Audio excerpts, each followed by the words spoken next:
ಸಂಘ ಪರಿವಾರದ ಗೂಂಡಾಗಳು ಕೆರಳಿರಬಹುದು. ಜನಸಾಮಾನ್ಯರಿಗೆ ಸತ್ಯ ಗೊತ್ತಿದೆ. ಜನಸಾಮಾನ್ಯರು ಸತ್ಯದೊಂದಿಗೆ ನಿಲ್ಲುವಂಥವರು, ಅವರಿಗೆ ಸತ್ಯ ಗೊತ್ತಿದೆ.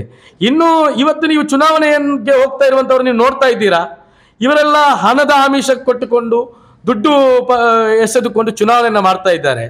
ಇನ್ನು ಬಿಜೆಪಿಯವರು ಜನರನ್ನು ಕೆರಳಿಸಿಕೊಂಡು ಚುನಾವಣೆ ಮಾಡುವವರು.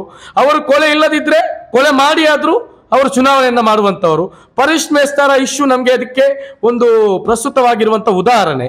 ಹಾಗಾಗಿ ಕೆರಳಿಸುವಂಥ ರಾಜಕೀಯ ಮಾಡ್ತಾ ಇರುವುದು ಇಲ್ಲಿ ಬಿಜೆಪಿ, SDP ಅಲ್ಲ. ನಾವು ಒಬ್ಬ ಅಮಾಯಕನಾದಂತಹ ಜನಪರವಾಗಿರುವಂಥ ಒಬ್ಬ ವ್ಯಕ್ತಿಯನ್ನ, ಅವರ ಈ ಜನಪರ ಏನು ಇದಿತ್ತು, ಕಾಳಜಿ ಇತ್ತು, ಅದನ್ನು ಜನರ ಮುಂದೆ ಇಟ್ಟುಕೊಂಡು ಅವರೊಬ್ಬ ಅಮಾಯಕ ಅನ್ನೋದನ್ನು ಇನ್ನಷ್ಟು ಗಟ್ಟಿಯಾಗಿ ಹೇಳಿಕೊಂಡು ನಾವು ಈ ಚುನಾವಣೆಗೆ ಹೋಗ್ತಾ ಇದ್ದೇವೆ. ನಮ್ಮ ಎದುರಾಳಿ ಪುತ್ತೂರಿನಲ್ಲಿ ಕಾಂಗ್ರೆಸ್ ಅಲ್ಲ ಬಿಜೆಪಿ,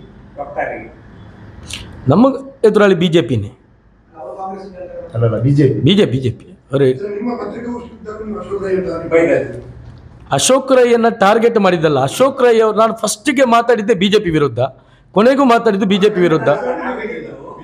ಅಶೋಕ್ ರೈ ಕಾಂಗ್ರೆಸ್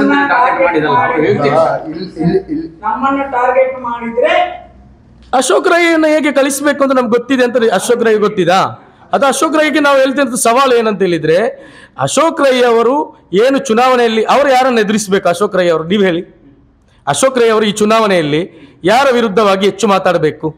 ಕಾಂಗ್ರೆಸ್ ಕರ್ನಾಟಕ ರಾಜ್ಯದಲ್ಲಿ ಯಾರ ವಿರುದ್ಧವಾಗಿ ಮಾತಾಡ್ತಾ ಇರುವಂತದ್ದು? ಅದೇ ನಾವೇನು ಹೇಳಿದ್ದಂತ ಹೇಳಿದ್ರೆ, ಅವರು ನಮಗೆ ನಿನ್ನೆ ಒಂದು ಸಾರ್ವಜನಿಕ ವೇದಿಕೆಯಲ್ಲಿ ಸವಾಲು ಹಾಕಿದ್ದಾರೆ.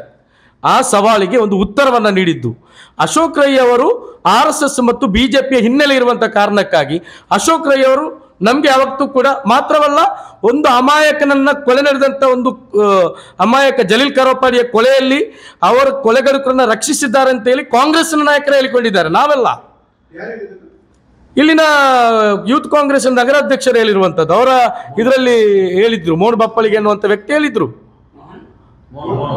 ಅದು ನಾವು ಹೇಳಿಕೊಂಡದ್ದಲ್ಲ. ಅವರ ಸಾಮಾಜಿಕ ಜಾಲತಾಣದಲ್ಲಿ ಆಂತರಿಕ ಗಲಾಟೆಗಳು ನಡೆದಿತ್ತು. ಚುನಾವಣೆ ಅಭ್ಯರ್ಥಿ ಅನೌನ್ಸ್ ಆದ ನಂತರ ಇವತ್ತವರೆಲ್ಲ ಒಟ್ಟಾಗಿ ಬಂದಿರಬಹುದು. ಅದಕ್ಕಿಂತ ಮುಂಚೆ ಯಾರೆಲ್ಲ ಅಭ್ಯರ್ಥಿ ಕಣದಲ್ಲಿದ್ರು ಅವರೆಲ್ಲರೂ ಕೂಡ ಹೇಳಿಕೊಂಡಿದ್ರು.